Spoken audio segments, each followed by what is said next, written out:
بسم اللہ الرحمن الرحیم۔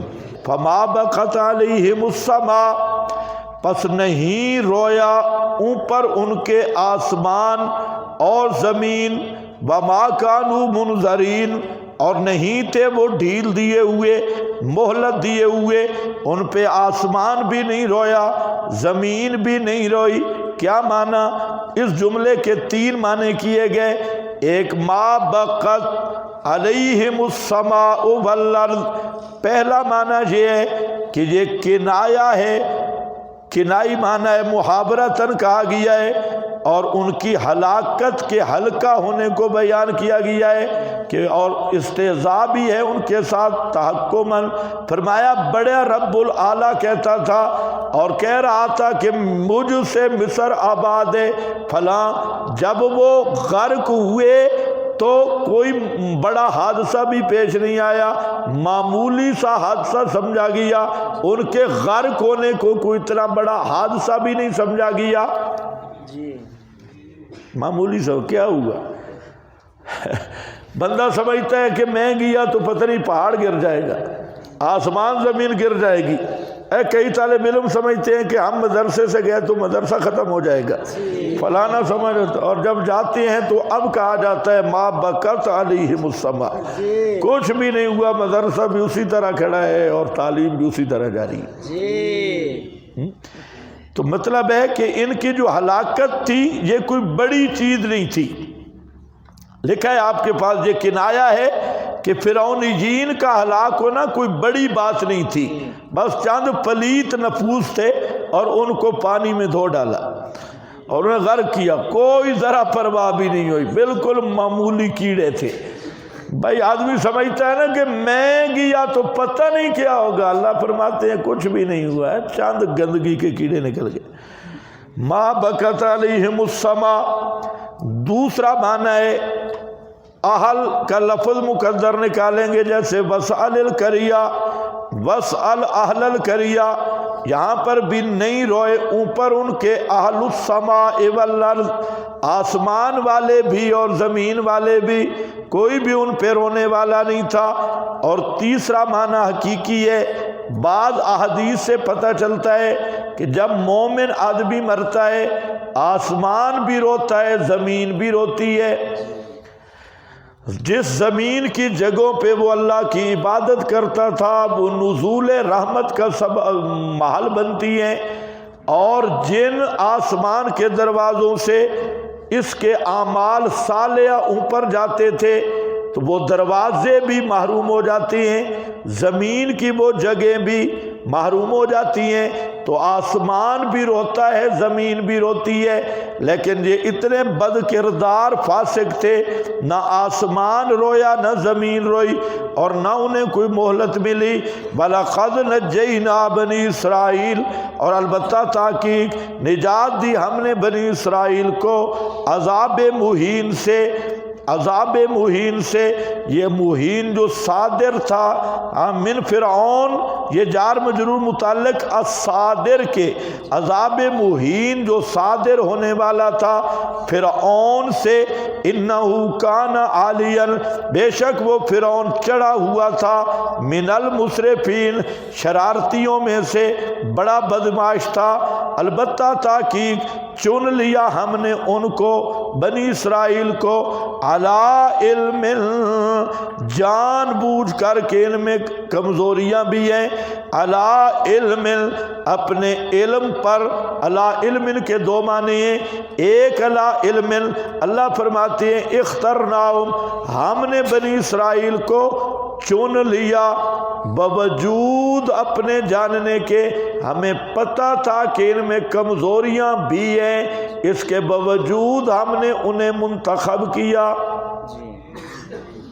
علی علم، علی علم، دوسرا معنی کیا گیا کہ ہم نے انہیں منتخب کیا ان کی لیاقت اور قابلیت جاننے کے ساتھ، ہمیں پتہ تھا، جیسے فرمایا کانوا احق بہا و اہلہا، کانوا احق بہا و اہلہا، ہم نے صحابہ کو مقام دیا ایمان دیا بڑا پکا، رب تل القلوب والا، عظمتیں دی، کیوں دی؟ کانو احق بہا و اہلہا، یہ جو صحابہ تھے وہ اس کے حقدار تھے اور اس کے اہل تھے جی۔ تو یہاں پر بھی علی علم علی العالمین، چنا اوپر جہان والوں کے۔ اشکال ہے، اشکال یہ ہے کہ قرآن پاک میں ہے کنتم خیر امت، تمام امتوں سے تم افضل ہو، حدیث میں بھی یہی آتا ہے، اور قرآن پاک میں بھی جعلناکم امتم وسطا، وسطا کا ایک معنی خیار بھی ہے، کنتم خیر امہ، وسط کا معنی افضل بھی ہے، خیر الامور اوسطھا، تو جب وسطا ہے تو خیر الامم میں، اور وسطا کا ایک معنی عادل اور ثقہ بھی ہے، اس لیے کم کیا اولین مخاطب صحابہ ہیں، تو صحابہ سب کے سب عادل ہیں، بے شک باقی وہی عادل بنے گا جو ان کا متبع ہوگا، کیونکہ بالاسالت خطاب صحابہ کو ہے۔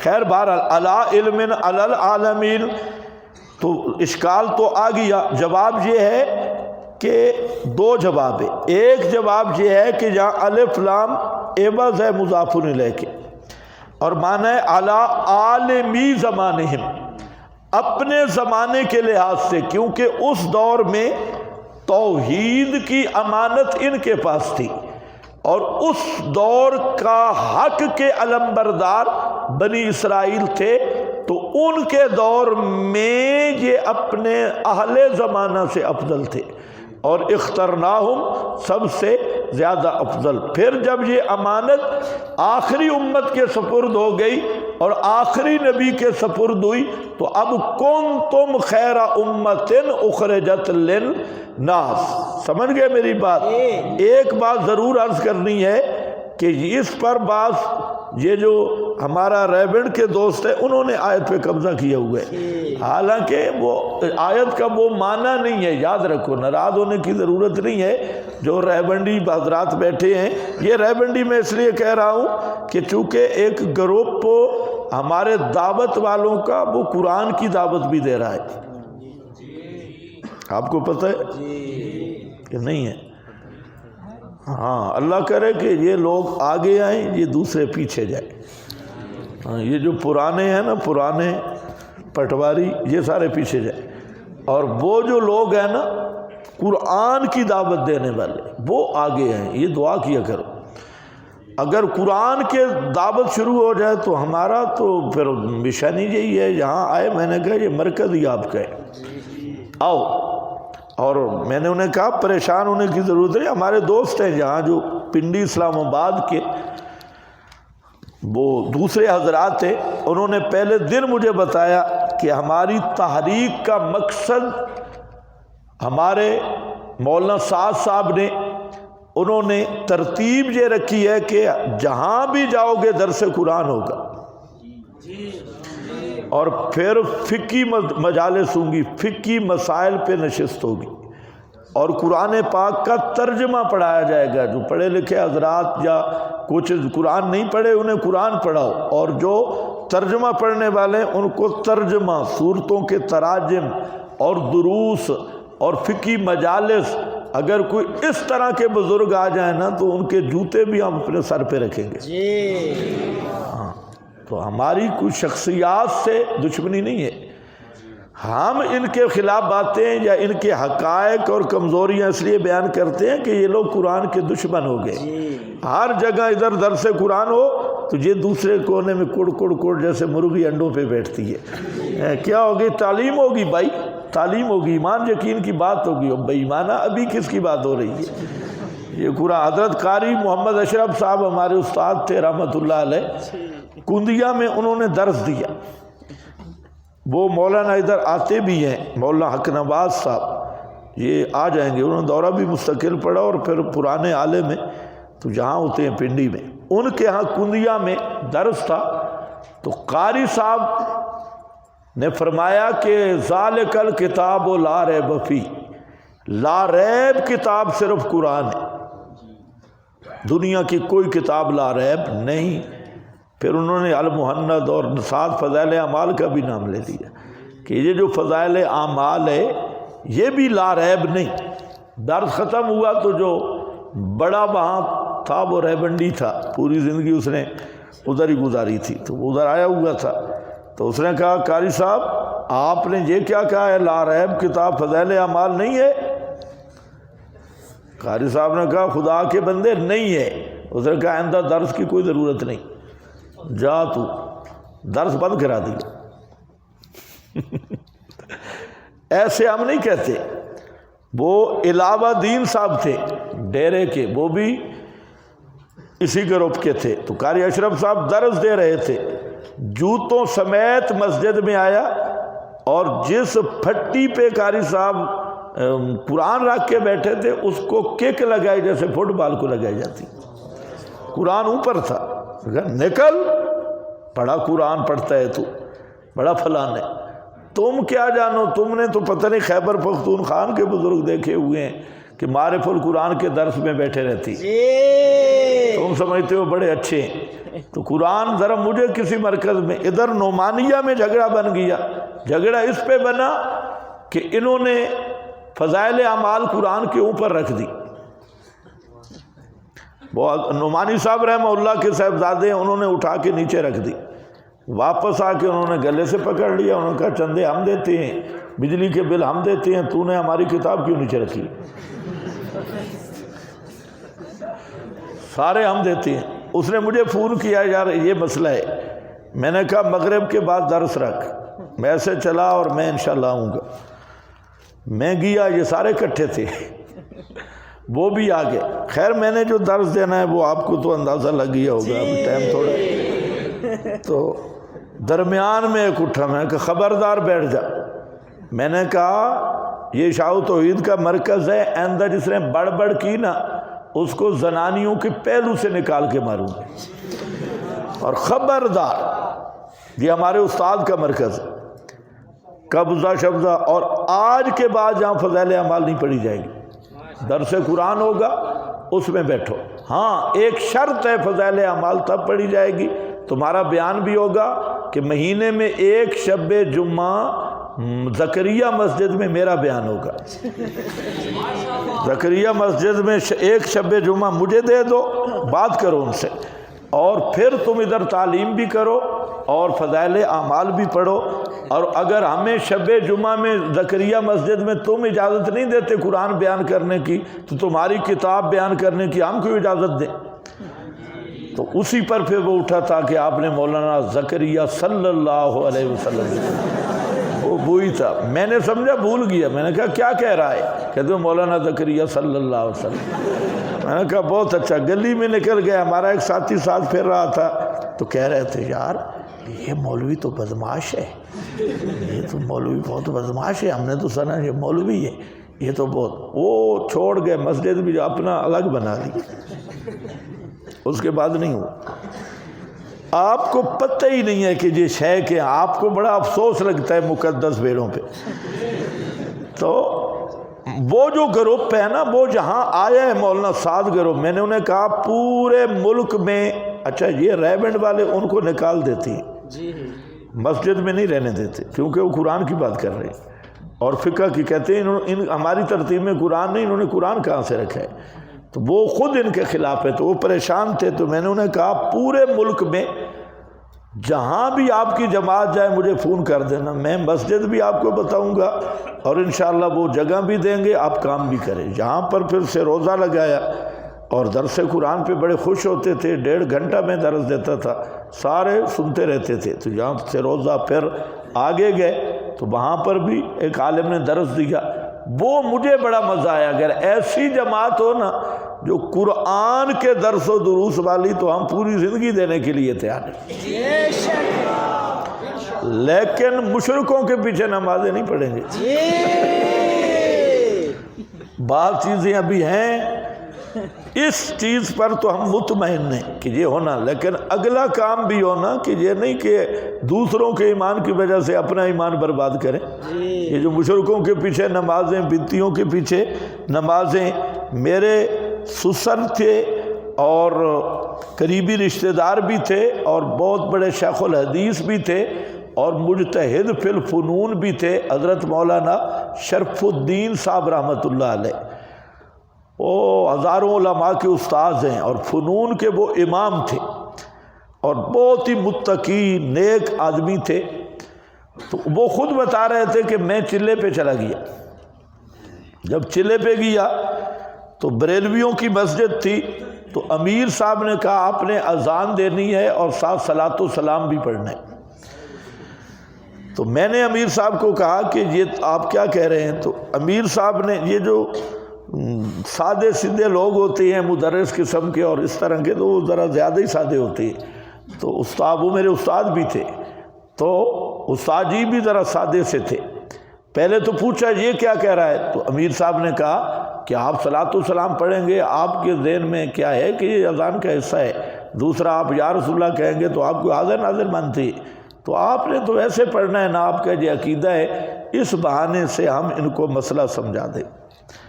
تو استاد کہتے ہیں کہ میں نے صلاۃ و سلام پڑھا، لیکن میرے دل میں ایسی چیزیں ابھر رہی تھی، اور میں نے اذان جب ختم کی، واپس آیا، بسترا اٹھایا اور میں نے امیر کو کہا کہ یہ دعوت اپنے پاس رکھی۔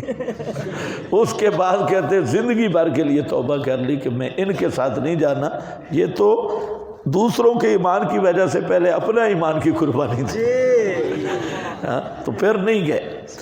تو یہ بہت ساری چیزیں ہیں، ہم ایسے نہیں پاگل کہ ان بیچارے موئے موئے لے لے میاں رانجھے دی اربا، ان کے خلاف ہم کیوں بولتے؟ یہ بہت، یہ طوطے کچی فصلوں کا بڑا نقصان کرتی ہیں۔ ہاں بھائی، یہ طوطے کچی فصلوں کا، پتہ نہیں کوئی پرانا ٹکڑا مجھے یاد آ گیا، یہ طوطے کچی فصلوں کا بڑا نقصان کرتے ہیں، تم کچی فصلوں کو لے جاتی۔ بسم اللہ الرحمن۔ کنتم خیر امہ کا معنی کیا ہے؟ آپ کے فرقان پہ میں نے حوالے دے رکھے ہیں، ٹائم نہیں، وہاں دیکھ لو، فرقان پہ حوالے ہیں۔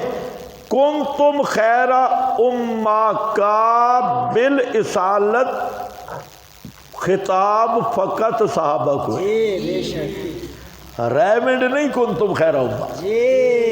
کنتم خیر امہ کون ہے؟ نکالو ذرا، نکالو نکالو نکالو، یہ بھی تمہارا کنڈا نکال دے۔ کنتم خیر امۃ اخرجت للناس،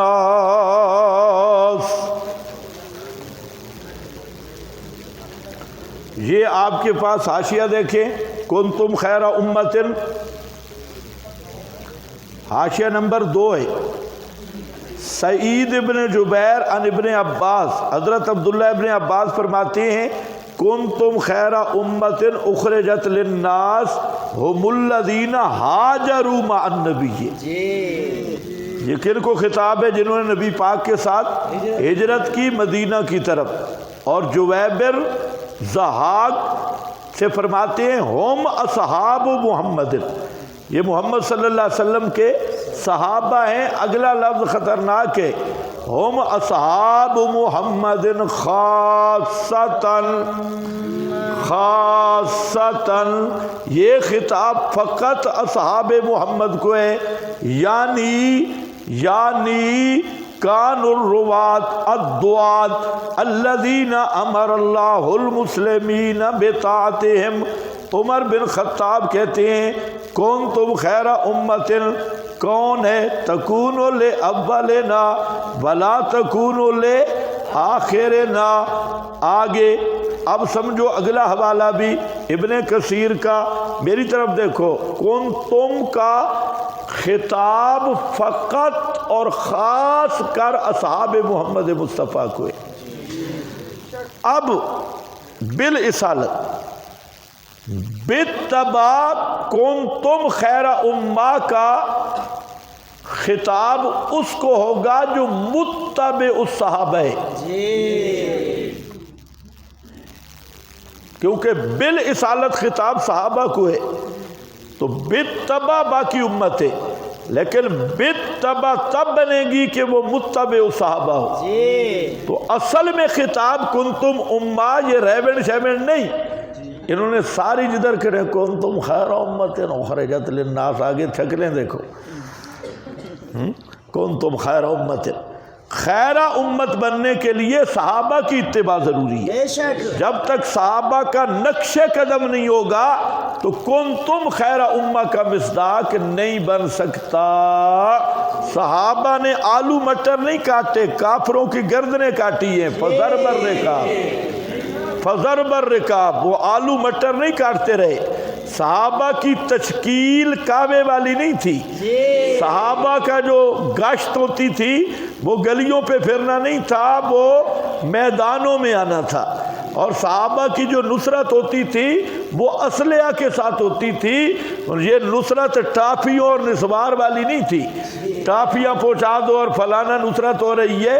انہوں نے جتنا جہاد کا مٹیریل تھا اپنی اس خاص چال پر فٹ کیا ہے، اور یہ تمام ان نصوص کی تعریف ہے. جتنا جہاد کا مواد تھا اپنی خاص گشت پہ فٹ کر دیا.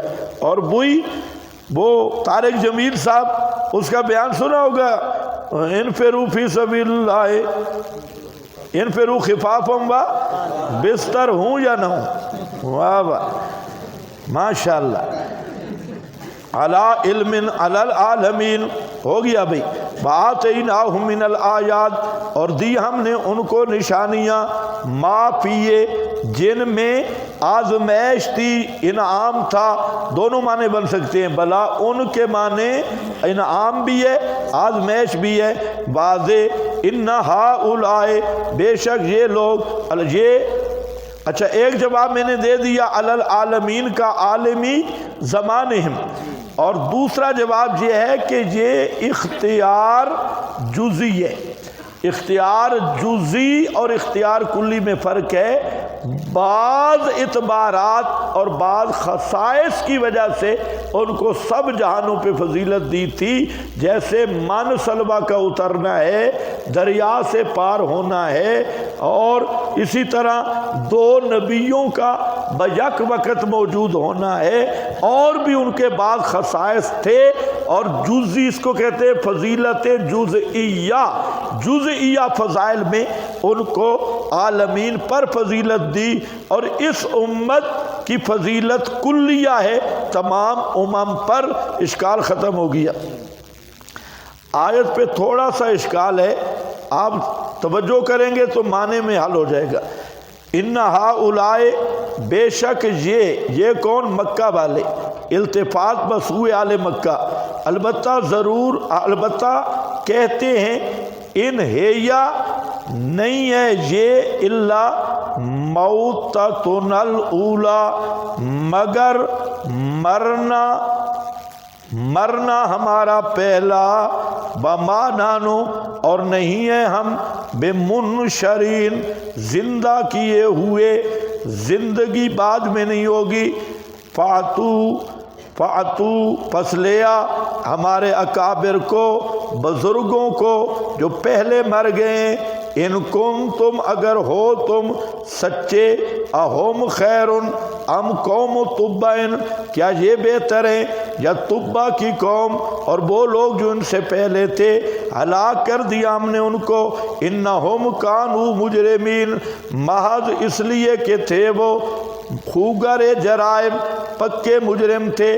تخویف دنیاوی ہے اور جواب حاکمانہ بھی ہے. اب ذرا سنو سمجھو.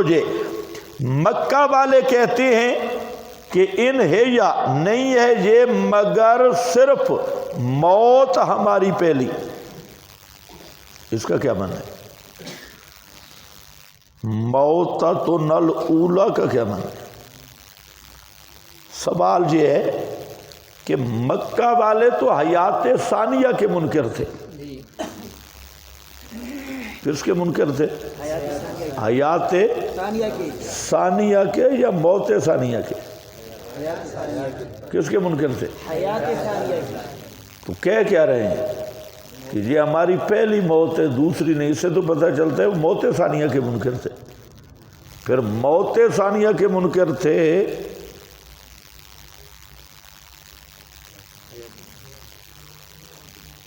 کس کے منکر تھے؟ موت ثانیہ کے یا حیات ثانیہ؟ تو موتۃ الاولیٰ کیوں کہا ہے؟ اشکال سمجھ گئے ہو؟ بھائی مکہ والے موت ثانیہ کے منکر تھے یا حیات ثانیہ کے منکر تھے؟ حیات ثانیہ کے منکر ہے، اور انکار موت ثانیہ کا کر رہے ہیں۔ حسر ہے نا، ہماری پہلی موت ہے، دوسری موت نہیں ہے، ہماری پہلی موت ہے، دوسری موت نہیں، حالانکہ وہ تو حیات ثانیہ کے منکر ہے، موت ثانیہ کے منکر تو نہیں۔ کس کو سمجھ رہے ہیں؟ بنگلہ دیش والے بھی سمجھ گئے۔ اس کے دو جواب ہیں۔ ایک جواب ہے علامہ علوسی رحمۃ اللہ علیہ اور اندلسی اور دیگر حضرات نے دیا۔ وہ فرماتے ہیں کہ یہ جو اولا ہے نا، اولا دو قسم پہ، ایک اولا ہوتا ہے ثانیہ کے مقابل، اور ایک اولا سابق کے معنی میں ہوتا ہے، کسی کام کی ابتدا اور سابق۔ تو یہ کہہ رہے ہیں کہ نہیں، ان ہیا نہیں ہماری یہ حالت مگر موتۃ الاولیٰ، موت ہماری سابق پہلی موت، یعنی اولا مقابل ثانیہ کے نہیں ہے، ابتدا کے، ابتدا کے معنی میں، ابتدا کے معنی میں نہیں ہماری یہ موت مگر پہلی، ہماری پہلی موت ہوگی، یعنی کہنا یہ چاہتے ہیں کہ اس کے بعد زندگی نہیں۔ تو اس لیے اولا ثانیہ کے منکر حیات ثانیہ کے ہیں، تو کہتے ہیں یہی ابتدا والی موت ہوگی، کام ختم، اس کے بعد حیات نہیں ہوگی۔ ایک دوسرا تھوڑا سا عقل درکار ہے، جو اصل توجیہ ہے، ان ہی الا موتۃ الاولیٰ وما نحن بمنشرین۔ یہ پوری آیت ذہن میں رکھو۔ تو اب میں ذرا معنی کر رہا ہوں، خیال کرنا، ہیا ضمیر کا مرجع موت بنا رہا ہوں، لیکن صرف مطلق موت نہیں، مقید موت، مقید موت۔ کیسے؟ نہیں ہے ہماری یہ موت جس کے بعد زندگی ہو، نہیں ہماری یہ موت جس کے بعد زندگی ہو، مگر موت ہماری پہلی۔ مسئلہ حل ہو گیا ہے یا کا مرجع موت، لیکن مطلق موت نہیں، مقید بالحیات موت، یعنی ایسی موت جس کے بعد زندگی ہو، یہ نہیں ہے مگر ہماری پہلی موت۔ کنتم امواتا فاحیاکم ثم یمیتکم۔ وہ کہہ رہے ہیں کہ دیکھیں موت کے بعد حیات ہے۔ حیات کس کے بعد ہوتی ہے؟ موت، پہلے موت تھی، پھر حیات، پھر موت اور پھر حیات۔ تو حیات بعد میں، موت پہلے۔ تو وہ کیا کہہ رہے ہیں کہ نہیں ہماری یہ موت جس کے بعد زندگی ہو مگر پہلی موت، ہماری پہلی موت کے بعد زندگی تھی، اب ایسی موت نہیں جس کے بعد زندگی ہو۔ تو یہ آیت بالکل کیف تکفرون باللہ کی طرف چلی جائے گی، اور بالکل یہی معنی ہے۔ آگے وہ خود کہہ رہے ہیں وَمَا نَحْنُ بِمُنشَرِينَ۔ حال ہو گئی آیت اگر سمجھ آئیے۔ فَأْتُوا بِآبَائِنَا، یعنی یہ فَأْتُوا بِآبَائِنَا یہ مشرک کی الٹی منطق ہے، اور یہ آپ ہر جگہ پہ حضرت قاضی شمس المحدثین حضرت قاضی شمس الدین صاحب رحمۃ اللہ علیہ یہاں پر ایک بات فرماتے تھے، غور سے سنو۔ فرماتے تھے کہ کسی کی ماں مر گئی تو بندے نے اطلاع دی بھی تیری ماں مر گئی ہے، تو اس نے کہا میں نہیں مانتا۔ کیوں؟ کہتے ہیں پہلے تو کبھی نہیں مری تھی تو آج کیسے مر گئی؟ مشرک یہی بات کر رہے ہیں۔ مشرک کہتے ہیں کہ تم کہتے ہو مردے زندہ ہوں گے، پہلے تو کبھی نہیں ہوئے دادے اور ریتے، پھر کیسے زندہ ہوں گے؟ تو یہ وہی ہے، پہلے تو کبھی نہیں مری تھے آج کیسے مر گئی؟ اگر مرنا ہوتا تو پہلے بھی مری ہوتی۔ یہ مشرک کہتے تھے اگر مردوں نے زندہ ہونا تھا تو پہلے بھی ہوتے، اب تک تو نہیں ہوئے، قیامت اب تک تو نہیں آئی، تو پھر کیسے آ سکتی ہے؟ تو یہ بالکل پہلے نہیں مری۔ تو یہ وہی بات ہے، کہتے ہیں فَأْتُوا بِآبَائِنَا، لے ہمارے باپ دادوں کو، ان کنتم صادقین، اگر لڑوں والا عقیدہ ہوتا۔ فرماتے کوئی قبر کھولو، نیچے قرآن پڑھ رہا ہوگا، کان اٹھا کے بیٹھا ہوگا، پھر تجھے دلائل لانے کی ضرورت بھی نہیں۔ اَهُمْ خَيْرٌ أَمْ قَوْمُ تُبَّعٍ، کیا یہ بہتر ہیں یا قوم تبا؟ اس تبا، یہ کون تھا تبا؟ اس پہ بڑی باتیں ہیں۔ بعض روایات میں ملتا ہے واللہ عالم بصحتہا، بعض نے ان کے پر باز کی ہے، بعض نے سند حسن، میں نے ان کی کوئی تحقیق نہیں کی، کہ بعض روایات میں درج ہے یہ بات کہ یہ تبا جو تھا یہ نبی کریم علیہ السلام کے زمانے سے 7000 یا اتنے سال پہلے گزرے۔ 1000 کی بھی روایت آتی ہے، 1000 7000 مختلف روایات۔ اور یہ آدمی تھا جس کے ساتھ 500 حکیم تھے، 500 علماء تھے، اور یہ سفر پہ تھا، جدھر جاتا لوگ اس کا استقبال کرتے۔ جب مکہ مکرمہ کے قریب آیا تو قریشیوں نے اس کا کوئی استقبال نہیں کیا۔ اس نے پوچھا کہ کیا معاملہ ہے؟ انہوں نے کہا ان کے پاس ایک گھر ہے جس کی وجہ سے یہ اپنے جیسا کسی کو بھی نہیں سمجھتے۔ تو بس وہاں لشکر بیٹھا اور طبا کے سر میں درد شروع ہوا اور کانوں اور ناک سے پیپ بہنا شروع ہوئی، جس کی بدبو اتنی تھی کہ کوئی قریب نہیں جا سکتا تھا۔ طبیب زور لگاتے رہے، لاجواب ہو گئے۔ عالم جو تھے وہ ہر مذہب کے تھے، بعض علماء کو خیال آیا کہ طبا نے کہیں اس گھر کے متعلق تو کوئی سوچ نہیں سوچی۔ پوچھا گیا، اس نے کہا میرا گرانے کا ارادہ تھا۔ انہوں نے کہا کہ تو توبہ کر لے، تجھ پر وہ عذاب ہے۔ طبا نے توبہ کی، وہ ٹھیک ہو گیا، اور یہ پہلا آدمی ہے جس نے کعبہ پہ غلاف چڑھایا اور طواف بھی کیا۔ پھر یہی لشکر یثرب پہنچا، اور وہاں پانی تھا، زمین بھی عجیب تھی، تو وہاں ان کا پڑاؤ ہوا۔ وہ جو علماء تھے اہل الکتاب، تو وہ سارے نقشے مقشے دیکھتے رہے۔ انہوں نے میٹنگ کی اور یہ مشورہ کیا کہ یہ تو وہی جگہ ہے جو نبی آخر الزمان کی ہجرت گاہ معلوم ہوتی ہے، اس کی ساری نشانیاں وہی ہماری کتابوں میں ہیں۔ انہوں نے طبا کو بتایا، طبا نے کہا، طبا سے اجازت مانگی کہ ہم اس نبی کا انتظار کریں گے، اور وہ اس نبی کا اب آمد قریب ہے۔ تو طبا نے کہا 1 سال تک میں بھی رہوں گا ان کی انتظار میں۔ تو اس نے 500 گھر تیار کرائے، وہی مدنی آبادی کی بنیاد بنی، اور یہ وہی بزرگ تھے جو بعد میں بیٹھے ہوئے تھے۔ تو روایات میں ہے کہ اس وقت طبا سال تک انتظار کرتا رہا۔ سال کے بعد طبا نے خط لکھا نبی پاک صلی اللہ علیہ وسلم کے نام کہ میں جا رہا ہوں، لیکن میں آپ کی آمد سے پہلے آپ پہ ایمان لاتا ہوں، اور آپ میرے ایمان کے قیامت کے دن گواہ بن جائے۔